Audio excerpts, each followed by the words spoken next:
So once you're done with the summary view, the next one that we recommend is the Shopify view.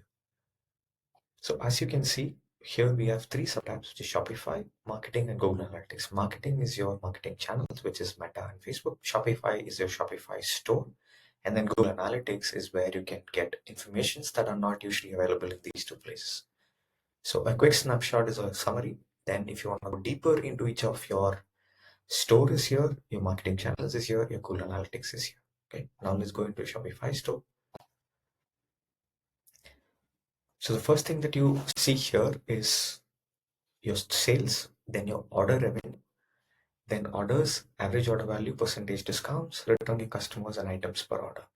So from the summary view, the KPI that is different here is your items per order. So in a typical order on this store, we have 1.63 units per order. Okay, so you can also track your store to see if the units per order is going higher or low. Ideally, if the units per order keep going higher, you are going to have an higher AOV. Order revenue is basically your line item. So each line item, what is the revenue that it had? Total sales, it puts together your shipping, your taxes, and everything. Then you have your customer type, returning customer, first time customer. What is the percentage of sales that they bring in? And so if you see here they bring 64 and 35. Ideally, I think you want slowly your returning customer rate to keep improving and bring more and more sales. Because for new customer, you need to acquire each time to spend on ads and get that customer. For your returning customer, you can use your CRM channels like email and SMS to constantly bring them back to your website. Then you have your country view. In the country view, you also see percentage returning, percentage new. So you can see which countries are not bringing strong returning customers and start focusing on it.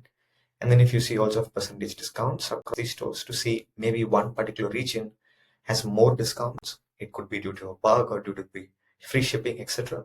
And then you can see it from here. Then the next one is your regions. So you can see based on country, region. So in Australia, which are the top regions? In US, which are the top regions? So all of that is plugged in here. You also have your filter here where you can basically choose whichever country that you want, whichever customer type that you want. Then you have your products view.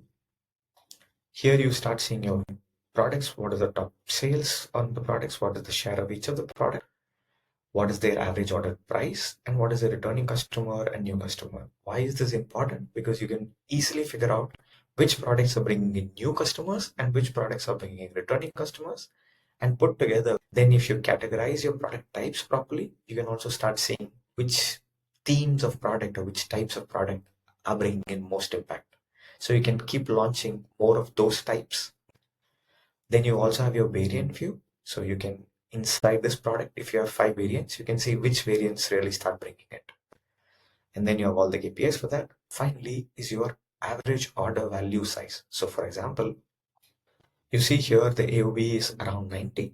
And inside this, you can see which buckets of those. So for example, there's a bucket of 40 to 80, there's 120 to 60, 80 to 90, what percentage of sales they bring.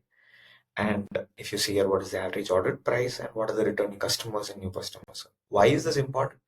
If you're thinking of a sale to do, if your average order value is around 90, and if you want more people to buy it for 120, so then you can create a sales at that point. So if you buy above 90, you get a free gift. So you move this bucket to the next one. Whereas if you want to move this bucket, you also create a sale. When you say above 60, you get this. So to see which sales bucket that you need to set up your promo for, this really gives you a good idea. Then you have your breakdowns. So where you can see per day data and per hour data. Why is this important? You can see which typically is your most important days. So for example, in this store, Friday is one of the most important.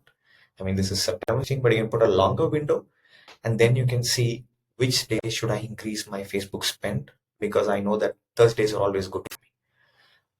Which day should I do budget scheduling better, because I know that these hours are important to me. So you can really go to the granular level and see what is happening. The final one is your payment methods. So which are the most common payment methods and what is the percentage of sales? What are my most common discount codes? So you can see which discounts should I turn on, turn off, which discount should I put on Facebook ads, Google ads, and then how many orders has free shipping, and how many orders has paid shipping. This will allow you to say that, okay, I need more of my orders to go into free shipping. Then you can start making those changes to say that, okay, at this average order value, what I get is free shipping. So how do I create my free shipping at that point? Yeah. So this is all the deep dives that you have in the Shopify.